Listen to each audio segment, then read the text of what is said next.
To show you this cube organizer. So you can use this for shoes or for anything.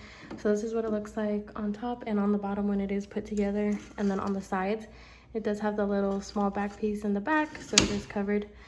And these are all your pieces right here, so you can make it however you want, how high you want. If you want to just do like 3 columns on the top and on the side, but yeah, you can basically do it however you want. So these are your long pieces, and then those are more long pieces, and then these are the small pieces for the back that you just attach in the back, so that way it can be covered.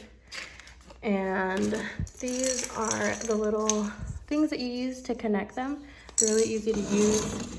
It's really easy to slide in. Some of them are a little bit tight, so it might be a little bit hard, but some of them are pretty easy to put in there, and they do stay stuck, so it's not wobbly or anything like that. But yeah, so each little corner will have same thing right there, and then right there, and then you'll just have it on the bottom.